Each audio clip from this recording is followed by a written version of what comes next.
Selain daripada pandangan mata kepala ialah pandangan mata hati. Sesudah dipandang dengan mata kepala kita, maka kita akan pandang dengan mata hati. Pandangan mata hati ini akan berlaku dengan automatik, dan lebih senang lagi bila kita kejam.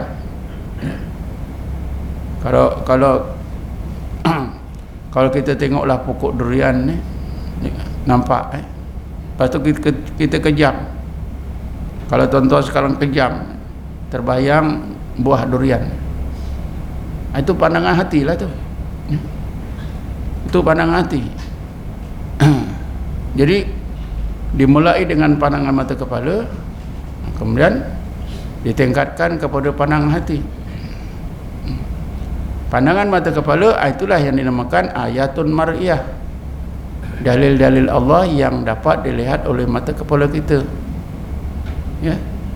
Dengan pandangan hati, buah durian tadi bila kejam ada gambaran buah durian tu, itulah ayatun masyhudah. Ya. Tapi dengan cara itu saja belum disampaikan lagi kepada hakikat wujudnya Allah, wujudnya zat Allah. Sehinggalah Allah Subhanahu Wa Taala ya beri rahmat kepada kita, ya, diberi kepahaman pada akal kita, dirasakan wujudnya dalam hati kita. Jadi apabila kita melihat ayat-ayat Allah yang tersirat dalam kejadian-kejadiannya, kita dapat saja melihat seperti Nabi Ibrahim tadi, ya, maka ketika itu Allah akan hilangkan rasa adanya kejadian itu pada zahir dan pada malakutnya, pada batinnya. Hilang dua-dua. Buah durian tadi kita tengok dengan mata kepala, ya, kemudian bayangan buah durian itu dalam hati kita. Bila kedua-dua pandangan kita itu hilang, buah durian macam tak ada, gambaran dalam hati pun hilang, barulah pada masa itu kita dikatakan mengenal Allah secara zauqi. Itulah yang dinamakan fana. Maknanya tuan-tuan, kita mengenal Allah secara zauqi dengan pandangan hati, dengan rasa hati atau rohani kita,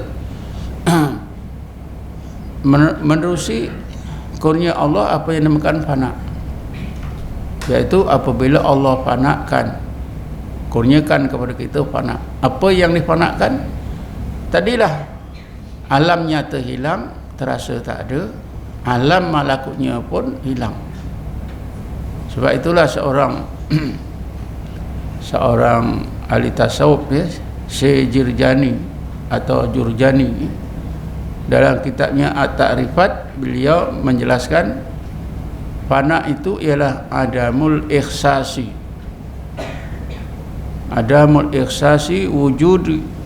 wujudi alamil mulki wal malakut li istiqraqi fi wujudillah wa azamatihi wa jamalihi. Fana itu ialah tidak terasa adanya alam nyata dan alam malakut. Alam mulki dan alam malakut itu tak terasa ada lagi. Pasal apa? Ketika itu zahir batin orang yang difanakan ini tenggelam, istighraq, tenggelam dalam merasakan wujudnya Allah, keagungannya, kesempurnaannya. Bukan hilang sebenar, ada, tapi terasa macam tak ada. Adamul ikhsasi, macam tak ada.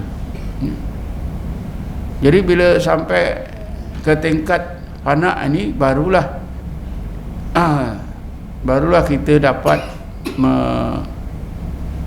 mencapai apa yang Allah suruh, mengenalnya dengan memandang ke dalam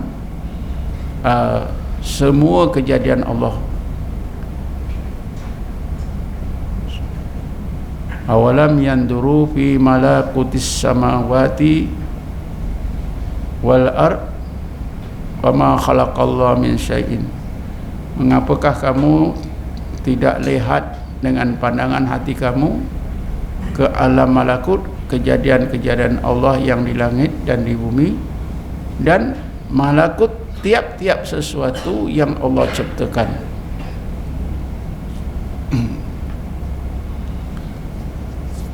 Kita naklah faham tuan-tuan, pandangan mata kepala kita boleh gunakan dengan mudah. Kita nak pandang apa saja boleh, tak mau pandang pun boleh.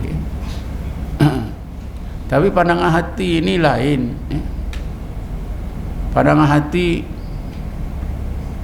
hanya bila Allah izinkan saja, baru dapat kita gunakan. Dan keizinan Allah melihat alam malakut ini pun sepanjang hidup kita sekali saja. Allah panakkan kita ni sekali saja. Tapi kesannya itu akan kekal sampailah kita mati.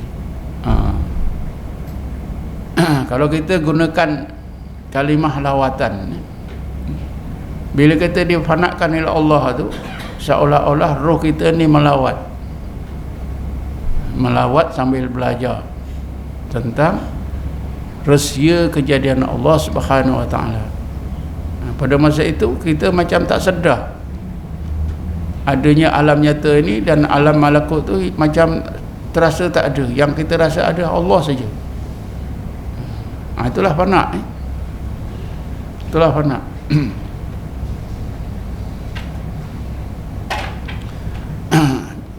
Oleh kerana itulah tuan-tuan, maka mengenal Allah di tingkat ini adalah satu usaha mengenal Allah yang sangat murni. Usaha ini diistilahkan oleh Ibnu Khaldun dengan mujahadah al-kasfi wal ittila'i. Al-kasfi, mujahadah yang membawa kepada terkasyapnya berbagai hijab hati, sehingga hati akan nampak dengan jelas apa yang ada di sebalik hijab.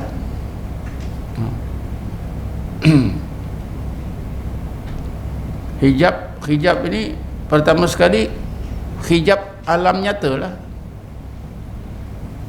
Macam kita tengok pokok durian tadi. Pokok durian itu menghijab akal kita, menghijab hati kita untuk melihat malakut pokok durian. Untuk melihat malakut pokok durian tu, zahir tu. Sebab itu hijab yang paling besar ialah hijabul kauni. Hijab semua kejadian yang kita nampak ni. Hijabul kaun. Hijab kejadian. Semua kejadian di alam nyata ni menghijab hati kita. Jadi apabila Allah fanakkan, seluruh kejadian ini difanakkan, Allah fanakkan macam hilang, barulah hati kita tu nampak malakutnya. Ketika itulah kita terasa bahawa yang ada hanyalah Allah Subhanahu wa taala. Sebagai contoh contoh yang selalu saya sebutlah Nabi Allah Musa alaihissalam pernah difanakkan oleh Allah. Seperti yang disebut oleh Allah dalam surah Al-A'raf ayat 143. Bismillahirrahmanirrahim. Falamma tajalla rabbuhu lil jabali ja'alahu dakka wa kharra Musa sa'iqa.